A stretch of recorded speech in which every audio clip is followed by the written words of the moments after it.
Halo semuanya, kembali lagi di Bingkai Suara by Bingkai Karya. Kali ini bareng aku Vio, yang pastinya kalau aku udah di sini aku bakal ngajakin kamu buat ngobrol-ngobrol. Tapi kali ini beda banget nih listener. Kalau biasanya aku ngajakin kamu buat ngobrol-ngobrol soal musik, ada yang ngeluarin album atau single, kali ini beda banget. Aku bakal ngajakin kamu buat belajar plus nambah pengetahuan soal NGO, organisasi non-profit yang bernama Cempaka Foundation. Dan pas banget ya, sekarang aku udah sama orang-orang di balik hutan Cempaka atau Cempaka Foundation itu sendiri. Yaitu kita sapa langsung aja. Halo Pak Udin dan Pak Ayo, apa kabar? Halo, kabar baik. Baik ya, alhamdulillah. Dan aku mau bilang makasih banyak banget udah ngeluangin waktu di sela-sela. Pasti ngurusin Cempaka nih sibuk banget gitu ya. Enggak juga sih, karena tempatnya juga di hutanan gitu. Oke. Tetap harus mikir keras. Nah, ngomongin ya, kalau biasanya aku tuh ngajakin listener nih Pak, ngobrolnya tuh di studio dan langsung gitu ya. Kali ini beda nih listener, sekarang aku lagi ada di hutan Cempaka langsung, tepatnya di depan kedai Cempaka yang biasanya bisa dibuat makan atau enggak ngumpul-ngumpul bareng teman dan keluarga. BTW nih, kan tadi mention ya Pak Udin dan Pak Ayo kalau di sini tuh nggak bakal stres karena kerjanya atau berkecimpungnya di alam, terus di tempat yang jauh dari keramaian lah. Gimana sih rasanya ngurusin Cempaka yang kayaknya tiap hari tuh healing gitu?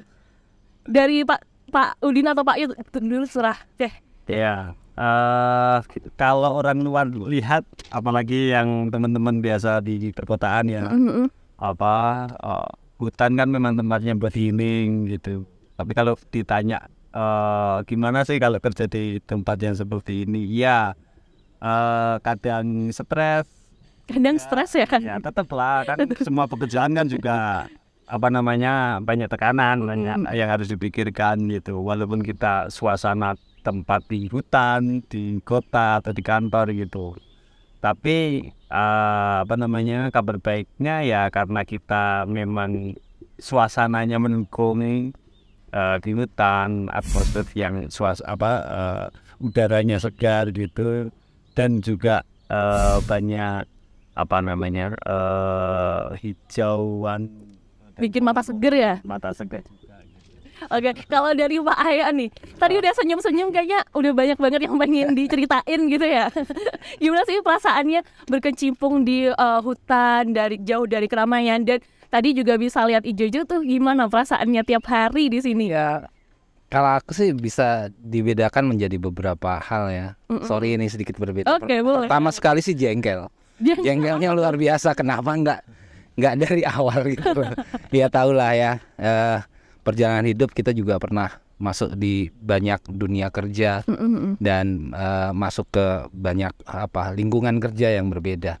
Jadi setelah saya mutusin ke sini, jengkel pertama kali, buset nih tempat ternyata nyaman banget ya. Iya, itu pertama. Yang kedua mah kesininya ya memang ya gimana ya, kayak kerja berasa healing. Iya, kayak kerja berasa healing.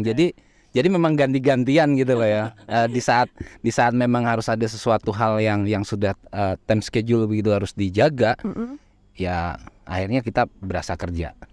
Ya kan. Cuman syukurnya bahwa Tuhan tuh baik gitu loh. Kalau hari ini saya bosan lihat situ, besok itu di titik yang sama sudah berbeda. Waduh. Ya untung-untungnya gitu ya. Ya itulah alam dengan segala rahasia yang tersembunyi. Jadi ya pertama jengkel, berikutnya adalah berganti-gantian. Jengkel karena jengkelnya kenapa nggak tahu dari dulu? Kenapa masih 2 tahun terakhir ya? Iya, kenapa kita harus berada pada ya mimpinya anak muda dan sebuah cita-cita kan pengennya berkantor di gedung yang tinggi, naik lift, naik mobil dan lain sebagainya. Ternyata ruang-ruang itu kalau dikembalikan pada posisi saya saat ini, kenapa kita harus memilih sebuah ruang yang sangat membatasi kita. Benar. Jadi itulah jengkelnya. Dan ternyata apabila setelah kita di sini banyak hal yang sangat menginspirasi, seperti tadi saya bilang di titik yang sama itu hari ini kayak begitu. 3 hari lagi di titik yang sama sudah berbeda karena memang campur tangan Tuhan ya. Jadi jenuhnya tuh lebih bisa diminimalisir gitu ya namanya cempaka sendiri. Jadi tingkat ketresannya itu bisa Iya benar. Apalagi sendiri kan. iya.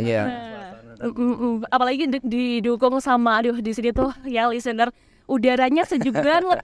Kayak jauh banget sama polusi-polusi yang kayak ini jam 1.38 kita nggak berkeringat. Kita nggak berkeringat. 1.38 kalau kita kerja di kota-kota udah panas banget kalau nggak pakai AC. Ya udah nyari kafe aja. Adem gitu ya. Oke, tadi itu soal gimana sih rasanya kerja dan ngurusin cempaka langsung di tempat yang emang nggak biasanya gitu. Kalau biasanya kerja tuh dating sama perkantoran, gedung tinggi yang dibilang Pak Ayo tadi, ini tuh beda banget. Kita bisa kerja kenapa kita kerja harus di ruang-ruang yang membatasi kita gitu ya. Oke, itu tadi soal pekerjaan di Cempaka, tempat-tempat di Cempaka. Kita beralih lagi nih, Pak Udin dulu. Pak Udin nih di sini sebagai ketua pelaksana ya? Ketua pengurus di pengurus Cempaka Foundation-nya ya, yang di foundation atau yang di yayasan. Oke, sebagai ketua pengurus nih kerjaannya ngapain sih? Sibuk nggak sih? Iya, seperti badan saya karena namanya aja pengurus, jadi ya memang pekerjaannya ngurus-ngurus. Banyak banget kayaknya ya yang diurus ya.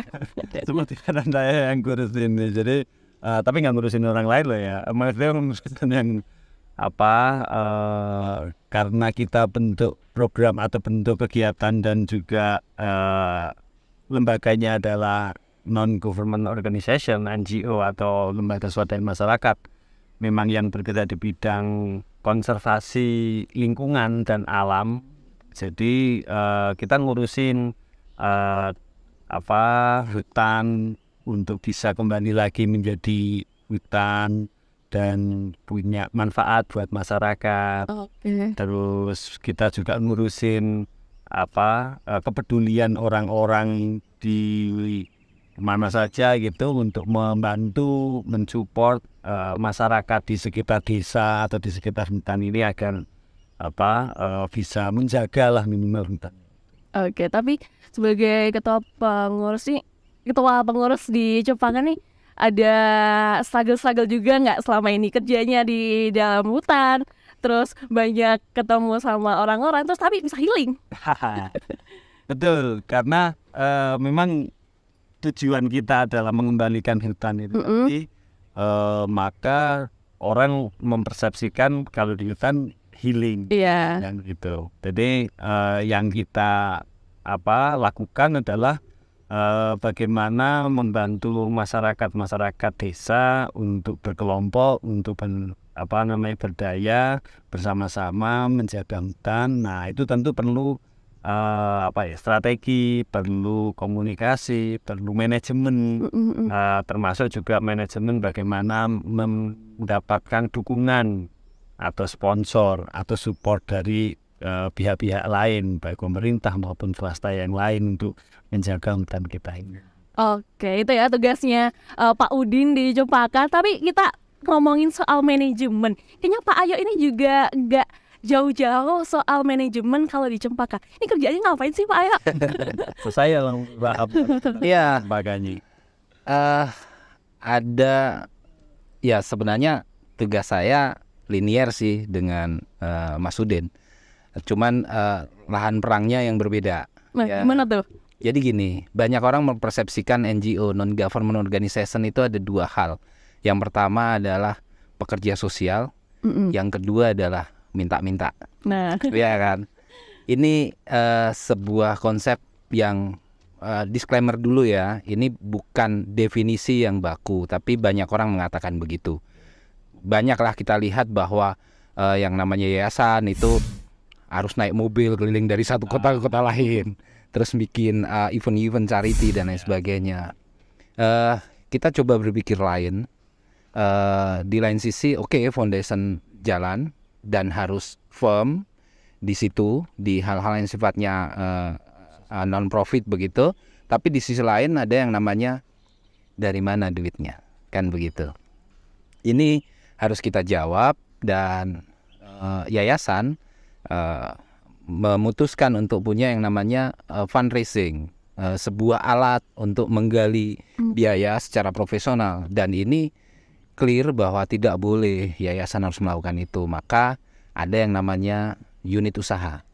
Tetapi unit usaha selain fundraising untuk mencari duit, ini harus relevan lagi dengan apa yang dikerjakan oleh foundation.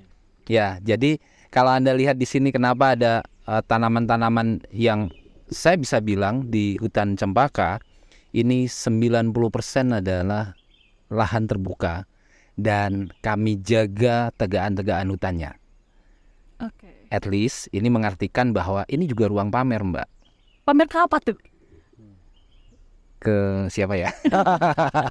Ya, Ya. orang yang mau tahu tentang bagaimana Yayasan Cempaka bisa membangun sebuah ruang, ya, sebuah kawasan, tetap dengan menjaga hutannya, tetapi juga bisa mendapat Ada perputaran ekonomi, nilai-nilai ekonomi di situ. Jadi tidak harus merusak hutan. Itu pertama. Yang kedua, kita juga tahu hutan sebagai ekosistem tanaman, begitu juga ada hasil-hasilnya.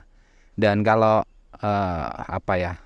teman-teman yang ada di channel ini datang ke sini, Anda juga akan bisa lihat di situ ada hasil-hasil produk olahan pasca panen dari hutan yang dilakukan oleh masyarakat dampingannya foundation. Oke. Nah, dampingan yayasan artinya apa? Kita mau kasih tahu bahwa manusia bisa berinteraksi dengan alam secara equal ya, setara begitu. Alamnya juga tidak rusak, manusia juga akan mendapatkan manfaat, bahkan bisa growth, bisa bertumbuh bersama.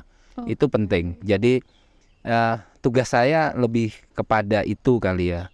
Jadi Mas Udin lebih keluar begitu, outsource gitu. Kalau saya lebih ke dalam, termasuk bagaimana pemuda-pemudanya, masyarakat-masyarakatnya. Kami di sini di hutan Cempaka sekitar 60 orang yang beraktivitas daily, harian, dan 99% adalah masyarakat sekitar. Wow, Ya. masyarakat lokal, Yes. 100% yang Arkamsi. kerja di sini. Arek kampung sini. Arkamsi kan? Ya, itu menarik karena kita tidak membayangkan, bahkan tidak bisa kita prediksi bahwa guliran bola saljunya mau sebesar apa. Bahkan foundation maupun di unit usahanya sendiri juga nggak, seringkali terkaget-kaget sudah sebegitu menggelindingnya bola salju itu semakin besar. Dan ini kita senang bahwa Bingkai Suara datang sehingga bisa menjadi salah satu cara untuk ngasih tahu lah, mengkomunikasikan lah bahwa hey, siapapun Anda bisa berdamai dengan alam, dan alamnya growth, tumbuh, dan Andanya juga tumbuh. Dan yang tidak kalah penting adalah pertumbuhannya tidak hanya sektor ekonomi tapi juga sektor sumber daya manusianya.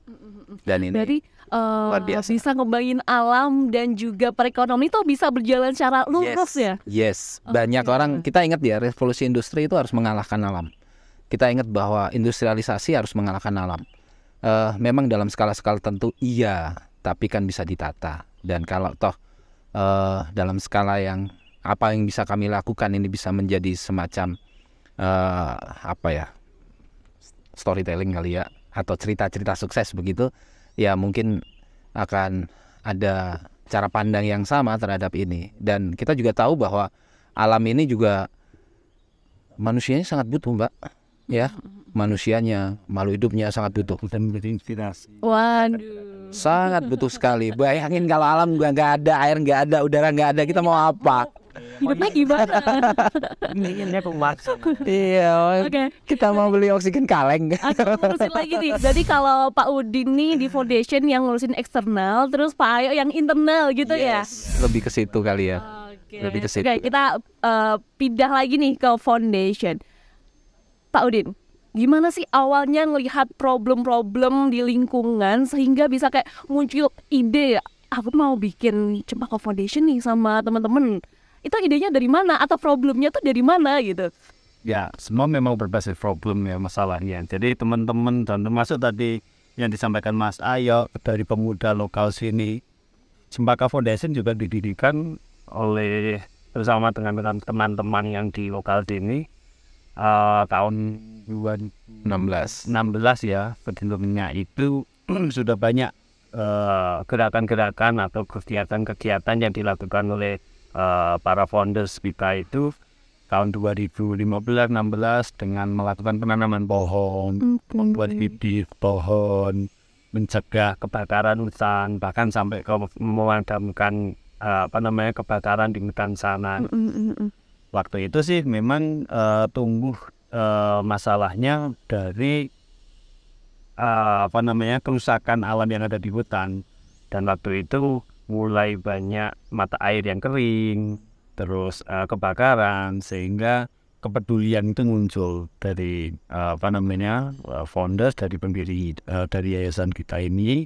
Dan secara formal karena mulai banyak pihak-pihak yang mensupport dan gitu, pengen membantu, gerakanmu bagus, gerakan cempaka ini, karena selain menanam juga ada gerakan untuk perawatan pohonnya sampai kepada pemberdayaan masyarakatnya gitu.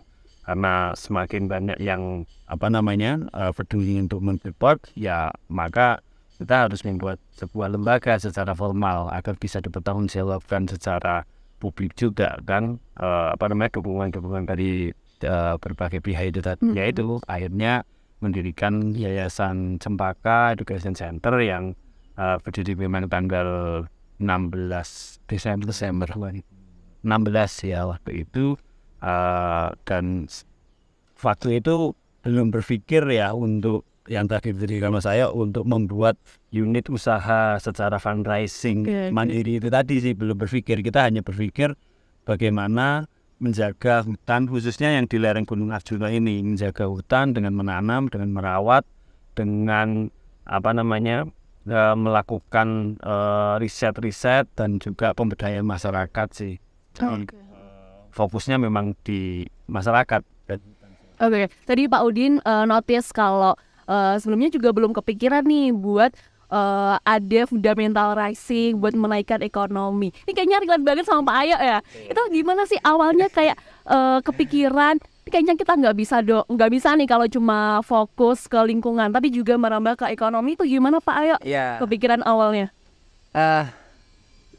Logika tanpa logistik tuh kayaknya jahat ya. Logika tanpa logistik tuh jahat. Setara dengan kejahatan perang. Ya bayangin, kita harus melakukan sesuatu, kita harus berpikir sesuatu, kita harus mikirin, dalam data kutip kalau orang-orang bilang ngapain sih kalian mikirin orang lain gitu. Iya kan. Tapi kita nggak punya logistik nih. Kan jahat banget. Yang lebih jahat lagi kita mikirin nanam hutan gitu kan. Terus mikirin petani-petani di sekitar yang butuh di bantu gitu, tapi kita sendiri nggak selesai dengan urusan itu kan gitu. Ya, secara idiomatik itu memang. Tapi kebetulan Mas Udin, saya gitu bergerak di NGO itu sudah 2 digit lah ya tahunnya gitu. Sudah 2 digit, artinya kita tahu harus bagaimana. Dulu kita sama-sama di NGO internasional, jadi kita tahu bahwa mungkin ada kaki, ada tangan yang bergerak dari luar sana. Itu dalam bahasa sederhana adalah fundraising kan gitu. Nah, tatkala kita mengatakan bahwa kita mampu, kita bisa dan kita harus bisa, maka itu juga harus kepikiran gitu. 2016 memang berjalan. 2019 kita juga tahu tuh di situ ada Covid.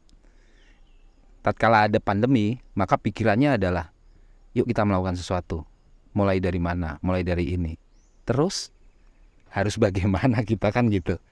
Memang pasca itu waktu berjalan banyak yang respon sosial, responsibility-nya banyak, personal dan lain sebagainya, perusahaan dan lain sebagainya. Itu menginspirasi kita. Bayangin kalau suatu ketika susah semua nih, gimana nih kan gitu.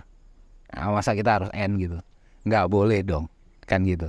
Akhirnya ya yuk kita mulainya dari mana? Kalau kita Mas Udin dan teman-teman bilangnya bukan dari pelan-pelan gitu. Enggak, kita bilangnya adalah satu persatu. Jadi sejarahnya ada Mbak. Sejarahnya bahwa 2019 kita mulai dari sebuah ruangan 3x3 dengan Kecil banget ya? Iya, Ya, 2020 ya, Mas. 2020 kan Januari pandemi itu 2020 ya, bulan Maret ya, April mulai. itu karena semua aktivitas lumpuh Iya, kita, satu termasuk juga support dari CSR perusahaan, dari pemerintah untuk kegiatan di hutan, untuk kegiatan sosial kita, foundationnya ini Iya. ya, itu kan lumpuh semua, ini nggak ada. Dan tetapi kita masih dengan semangat untuk membantu masyarakat itu tadi. Itu masih tinggi gitu lah. Ya kita mulai dengan waktu itu sih ceritanya tapi adalah kopi misalnya. Iya. Kopi Sukmo Jati nggak sih? Nah, Nah, mendampingi petani ya, kita mendampingi petani, namanya kelompok Sukmo Jati gitu, dan dia produksi kopi gitu. Sampai sudah menghasilkan dan menjual gitu. Kenapa kok kita sendiri mendampingi kelompok untuk menjual? Kenapa kita sendiri nggak mencoba untuk mengemas dan menjadikan itu sebagai fundraising lah. Oke. Salah satunya itu. Mulainya ya dari 3x3. 3x3. Kopi yang kecil itu. Ya. Oh, berarti awalnya tuh emang udah bikin kedai kopi kecil, terus kepikiran buat ngembangin juga ke bidang lainnya ya. Ya. Ya, jadi satu demi satu. Jadi tahapannya stepping stone-nya memang harus mulai. Kalau kami bilang tadi, kita termasuk orang yang yakin terhadap sebuah perubahan tatkala kita mau berubah.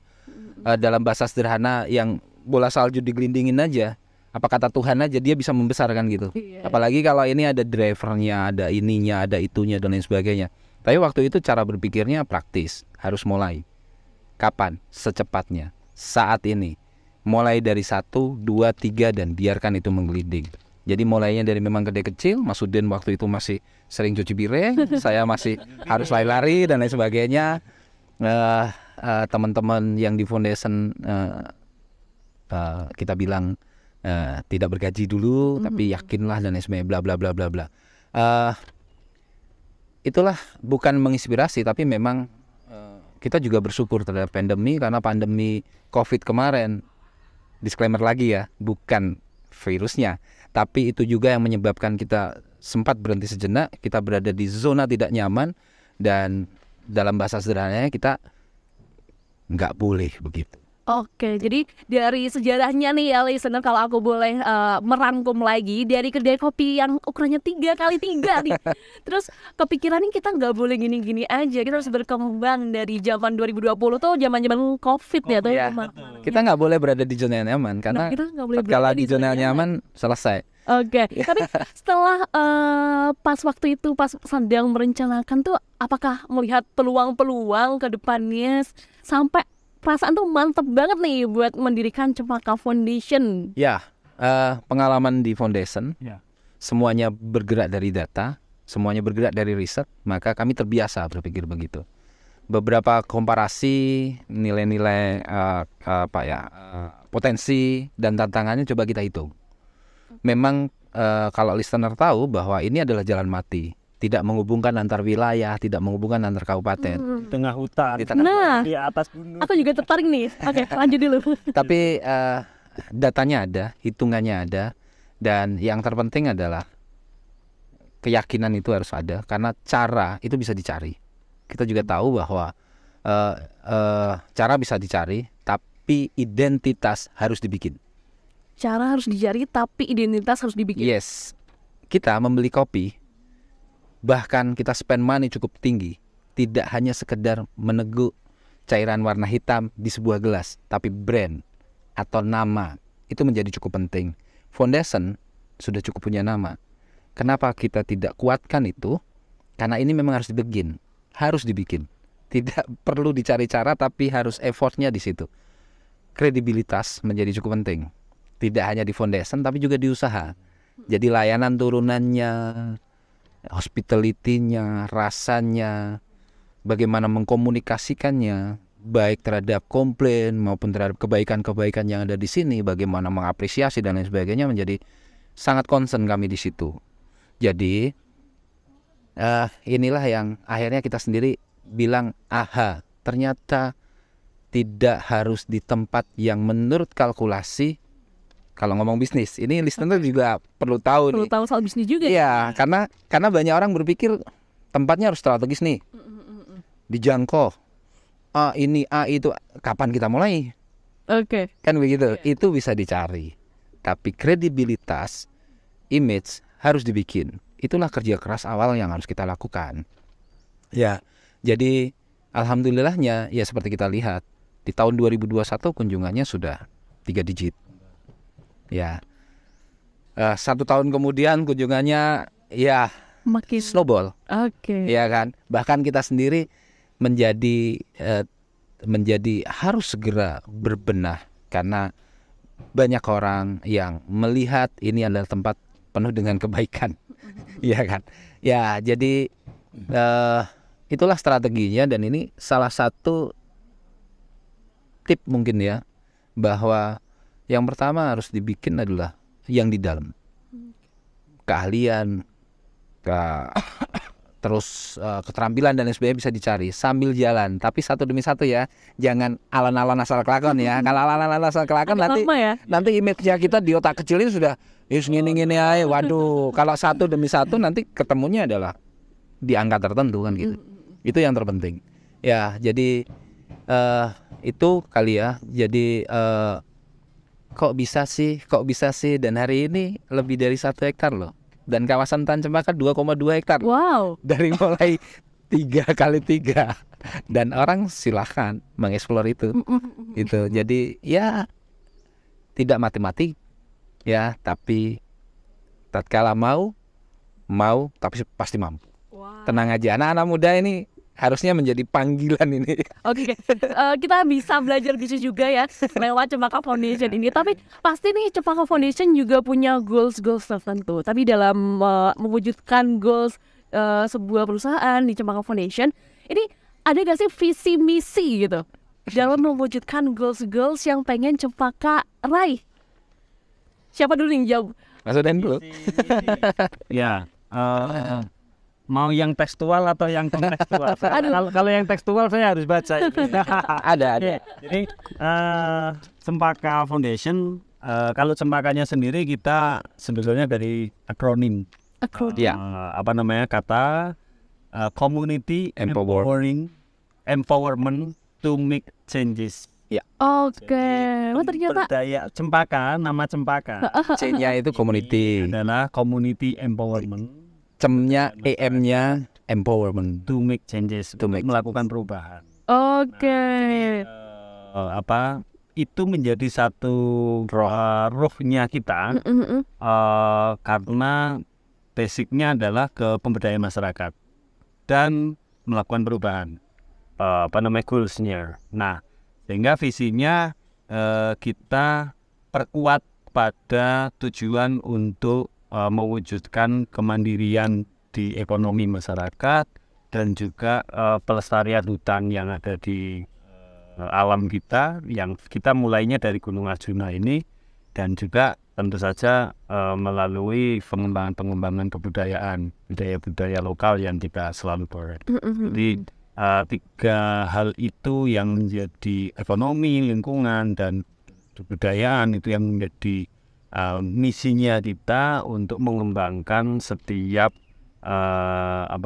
potensi yang ada di sekitar kita. Karena kita bentuknya adalah yayasan yang memang non-profit dan sosial, maka ketika hal ini kita ramu untuk melakukan perubahan di masyarakat. Jadi yang contoh nih, Hutan Cempaka yang sudah menjalankan sebuah manajemen secara profesional, ini sebagai salah satu contoh bahwa masyarakat bisa kok mengelola hutan, bisa kok mengelola sumber daya alamnya untuk kemajuan dan untuk ekonomi mereka. Kami contohkan di Hutan Cempaka, masyarakat mau melakukan melestarikan hutan kan gitu. Kami bisa kok melakukan dengan cara apa?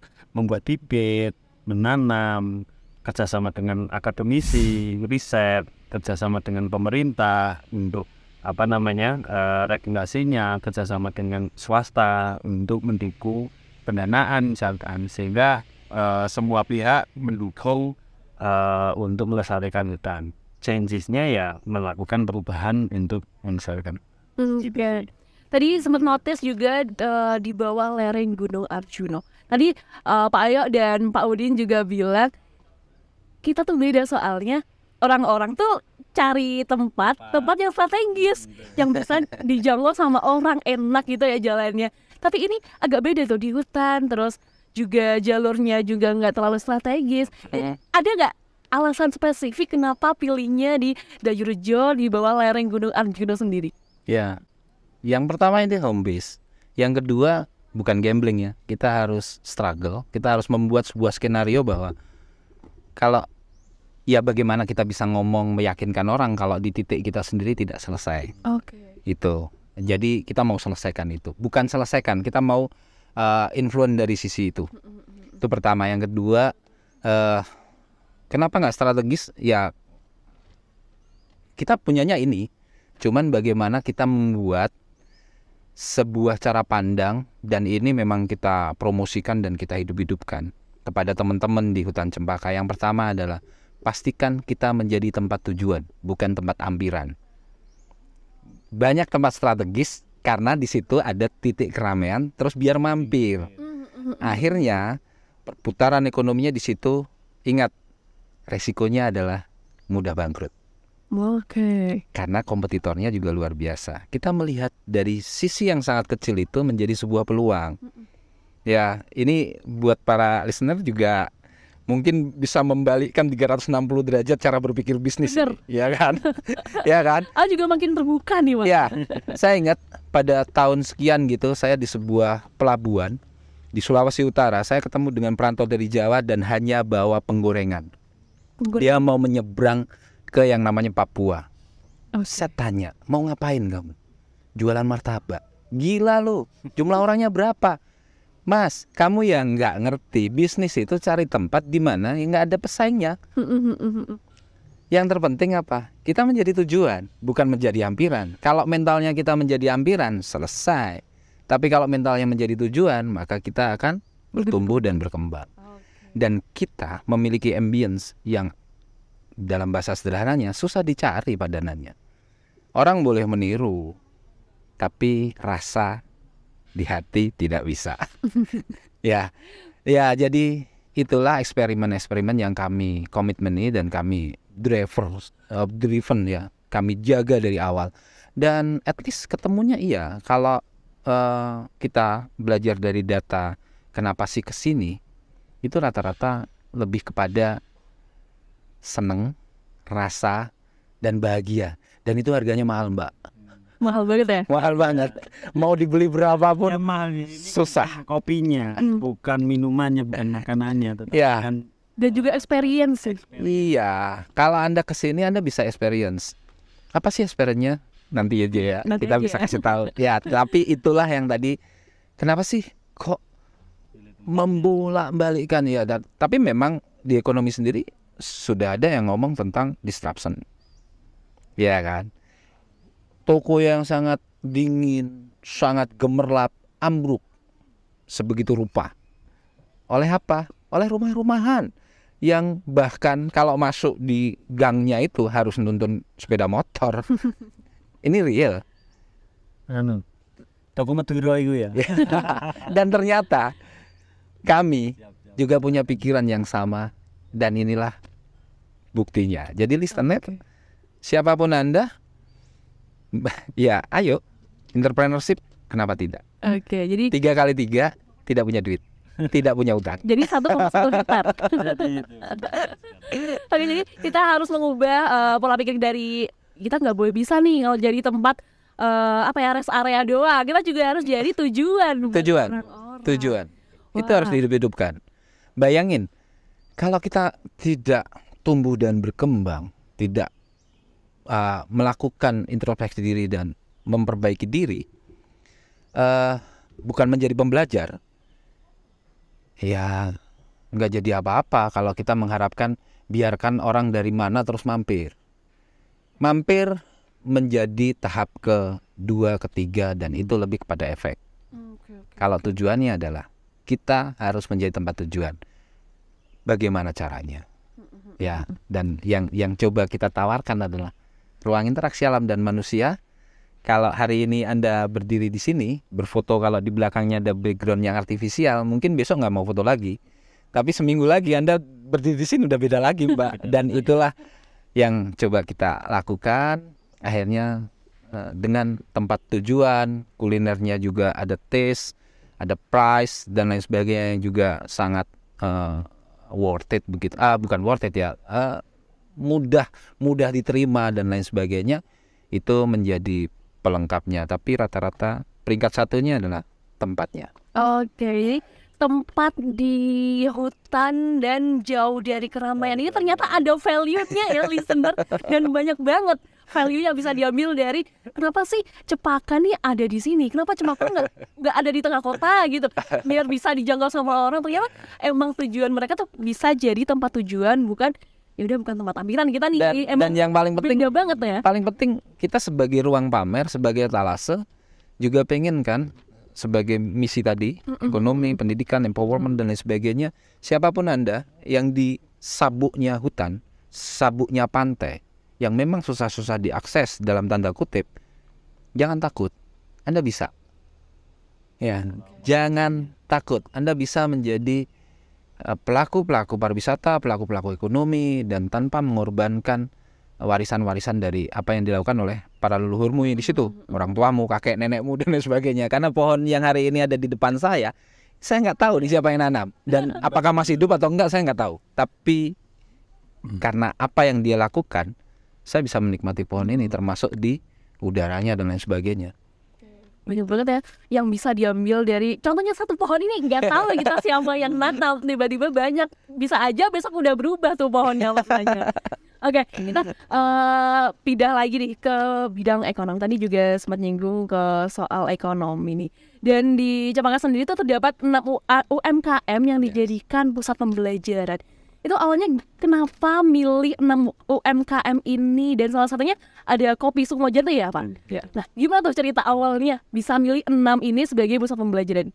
Jadi sebetulnya karena salah satu program kita yaitu di pemberdayaan ekonomi di foundationnya ini, setelah kita melakukan rehabilitasi hutan dengan menanam pohon yang bermanfaat untuk masyarakat, jenis seperti buah-buahan dan juga daun-daun atau bunga itu pasti akan mendapatkan hasil panen yang bisa bermanfaat untuk masyarakat. Nah, program itu sendiri namanya agropreneurship.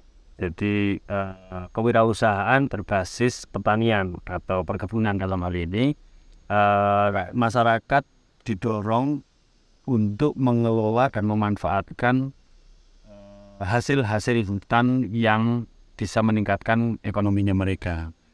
Dari agropreneurship learning community itu yang programnya kita ada 6 UKM ya, usaha kecil menengah di masyarakat, yaitu ada sebuah sati kopi, ada yang mengolah kopi, ada yang mengolah herbal, jadi kayak jamu-jamu kalau teman-teman muda, herbal, beras kencur, kunyit, seperti itu ada UKM yang mengolah itu.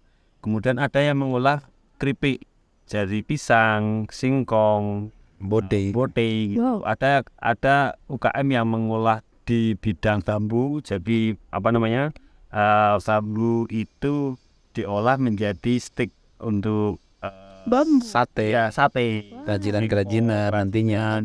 Terus ada juga yang pengolahan di sampah organik menjadi maggot misalkan untuk pakan ternakan begitu. Nah, UKM itu memang kita dorong, yang sudah dilakukan oleh masyarakat kita dorong karena usaha mereka ini berbasis potensi alam yang ada di lokal. Beda seperti UKM yang hanya mendatangkan bahan dari luar dari pabrikan kemudian dijual gitu. Itu tidak mengajarkan ke mereka untuk mengolah potensi alam sekitar. Makanya UKM yang kita dampingi ya selalu berbasis pada hasil bumi lah, hasil alam di desa mereka. Jadi semua UMKM di 6 UMKM di Dayu Rejo ini dari awalnya udah dari awal pengolahan sampai pengemasan pun mereka semua dilakukan sampai sendiri. ke pemasaran. Sampai Ke pemasaran. Nah, makanya tadi Mas Ayo notice tentang ruang pamer. Hutan Cempaka kita bikinkan ini bukan hanya kedai kopi, tetapi juga wisatanya. Kita ada etalase jualan untuk UKM-UKM yang tadi. Jadi ada kopi, ada herbal, dan semua produk-produknya yang kita jual di sini dari lokal semua. Jadi dari lokal dan buat orang lokal juga ya. Wow. Dan bener gak sih terakhir kali tuh tanggal berapa ya, 22 atau 23 Februari kemarin barusan bikin event Agropreneurship Learning Community yang Rumah Magot itu. Ya, betul. Udah. Itu ya memang salah satunya kita mendorong bahwa program kita ini learning community. Jadi siapa saja boleh belajar ke UKM yang sudah kita tentukan. Oke. Ya. Tapi sama aku kepo nih sama reaksi masyarakat atau gimana sih masyarakat menanggapi dari Cempaka sendiri soal event ini? Dari mereka yang sebelumnya nggak tahu ya tentang usaha, kalau mau bikin usaha itu bagaimana. Terus ada juga UKM yang sudah punya usaha tetapi butuh izin legalitas atau dibantu kemasannya gitu. Akhirnya ya mereka datang ke Cempaka untuk juga minta didampingi bagaimana proses membuat perizinan, karena UKM ini bukan hanya sekedar produksi, tetapi kan juga harus ada manajemen. Nah, ini kita yang masuk di situ untuk bantu manajemen. Iya. Dari 6 tersebut mereka udah mengelola sendiri dari hasil lokal juga, dan sampai pemasaran pun juga mereka udah mulai secara mandiri. Betul. Ya. Tinggal pemasarannya diarahkan ke Mas Ayo, ayo dibantu UKM-UKM-nya masyarakat lewat Hutan Cempaka, bisa enggak kan gitu. Ya. Oke. Jadi memang tidak semua, Mbak. Hanya saja kan kita harus punya aktor, ya kan? Ada dalam bahasa sederhananya ngomong aja buktinin di kan gitu ya. Oh jadi gitu ya, Tanya awalnya. ya wajar. Jadi Belum kemarin kita ya jadi memang itu sesuatu hal yang wajar karena sesuatu yang baru seringkali ya seperti kebanyakan mungkin masalah pendidikan atau apa saya enggak tahu ya, tapi kita nggak usah ribut ke itu. Seperti coba ke sana ada apa sih? Sepertinya semuanya harus disediain kan gitu. Sehingga sesuatu yang baru itu menjadi sebuah pertanyaan besar. Meskipun kita bisa bilang di sana, tapi semuanya nonsen kalau untuk sebuah komunitas tertentu nih, Mbak. Ya. Oke. Akhirnya ya kita harus mendampingi, konsisten dan lain sebagainya yang bisa menjadi contoh. Dan 6 itu bukan pilot project ya, tapi ini pionir. Ya pionir atau semoga menjadi oase di tengah padang pasir. Karena kita tahu di padang pasir tuh sebenarnya banyak sekali yang bisa dimaksimalkan, bahkan sampai padang pasir. Itu pertama. Karena kita juga yakin betul apa yang dilakukan oleh foundation dan masyarakat dengan agroforestry, menanam di atas sana, suatu ketika dia juga akan tumbuh dan berbuah. Iya kan? Tatkala tumbuh dan berbuah, bukankah yang di sana itu seperti gudang yang sebegitu besar dengan potensi yang ada di dalamnya. Lah kalau itu nggak dikelola secara baik, maka kapan petani sejahtera? Kalau turun bawa pisang, hanya pisang saja, ya sepertinya mulai saya kecil nyampe hari ini perubahannya cuma Rp1.000, ya kan? Tapi kalau dari atas sana si bapaknya, si kakeknya atau si kakaknya dulu bawa pisang harganya segitu, besoknya lagi keluar sudah bawa keripik pisang, Mbak. Dengan gitu juga cara nggak langsung kita ngedukasi masyarakat loh sih, Pak. Betul, itu memang Arah besarnya ke sana. Kita tahu ya, banyak sekarang yang punya sesuatu, duitnya banyak, Dia nggak punya pabriknya, nggak punya produknya, tapi dia punya ruang pamer lah. Ini ada pabriknya ya di sana itu. Iya kan? Ada pabriknya, ada pemiliknya. Kenapa tidak kita ya sedikit lah mulai dari sekarang. Mungkin ini pertanyaan terakhir ya Pak. Kan nggak cuma soal kedai, nggak cuma soal UMKM, tapi terdapat juga wisata-wisata di hutan Cempaka ini. Ada nggak sih harapan ke depannya soal ketiga atau banyak dari komoditas ini bisa kayak lebih berkembang, atau apa sih harapan ke depannya soal hutan Cempaka dan Cempaka Foundation sendiri? Harapan? Yap. Harapannya long life. Long life. Ya tentu saja semuanya. Itu dari kami. Kalau lebih besarnya sih harapannya adalah akan muncul ekosistem akan muncul cempaka-cempaka yang lain sehingga membuat sebuah ekosistem. Yes. Jadi yang tadi diawali bahwa dari tempat tengah hutan yang nyelempit gitu ya, yang dulu nggak ada orang datang ke sini, nggak ada yang tertarik, nggak ada yang tertarik sama sekali gitu, nggak ada orang datang ke sini. Maaf, dulu itu di sini ada tempat untuk pembuatan bayi. Wow. Di bawah sana gitu. Agak serem ya. Ada arahnya ini terus gelapan gitu. Kemudian kita sulap gitu bersama-sama dengan masyarakat, akhirnya jadi wisata hutan cempaka inilah. Harapannya ya bahwa teman-teman khususnya di pedesaan gitu ya, yang punya potensi bisa kok membuat sebuah tempat yang dulunya mungkin serem, punya potensi, tinggal kita berpikir bersama, maju bersama, tumbuh bersama, gandeng lah. Ada NGO, ada pemerintah, ada swasta, itu pasti ada jalan bisa kok membuatkan tempat-tempat yang seperti ini. Tentu saja hasilnya ya ke masyarakat meningkat kan. Ya, harapan besarnya itu Mbak. Jadi secara cempakanya bisa long life, bisa tumbuh dan berkembang. Tapi secara apa yang dilakukan cempaka itu muncul cempaka-cempaka baru, karena kita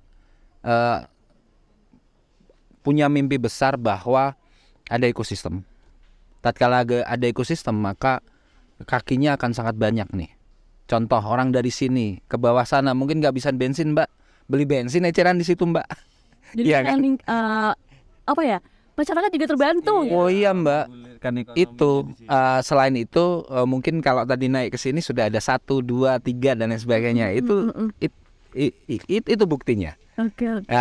Dan yang tidak kalah penting lagi adalah yuk berbondong-bondong masyarakat di sini melakukan sesuatu untuk peningkatan ekonomi, tapi alamnya juga harus dijaga. Karena kalau alamnya dijaga, hati-hati nanti menjadi tempat ampiran. Kalau sudah menjadi tempat ampiran nggak ada yang kangen, ngeri udah. Ya saya harap itu karena bisa kok, sangat bisa. Bahkan apabila itu kita lakukan, kita nggak usah masang banner atau branding yang besar-besaran bahwa akan ada yang baru di Cempaka atau tiap tahun akan ada yang baru, karena tiap minggu pun ada yang baru. Tiap minggu ada yang baru. Siapa yang membuat baru? Tuhan, kan gitu. Mendingan begitu. Sering kan bahwa coming soon ada yang baru, tahun besok begitu lagi, karena itulah artifisial. Dan ini tidak artifisial. Tiap hari ada yang baru. Tiap hari ada yang baru, dan tenang aja nih listener, bagi yang mau kesini bakal ada yang beda nih tiap harinya. Oke, Pak Ayo dan Pak Udin, ada nggak sih kesan pesan buat listener yang mau pengen ke Cempaka, siapin apa nih, terus lewat mana nih, dan nggak jauh dari mana nih, gitu? Ada nggak sih kesan-kesan buat listener? Ya, khususnya buat teman-teman yang mungkin baru pertama kali ya kenal tentang Cempaka, bahwa kita di Cempaka ini di Wana Wisata Hutan Cempaka, tepatnya di Desa Dairejo, Kecamatan Prigen, Kabupaten Pasuruan, cukup 30 menit saja dari exit tol Pandaan. Di sini kita ada kedai kopi yang menyediakan minuman dan juga makanan khas dari lokal, termasuk juga pawon, namanya pawon Cempaka.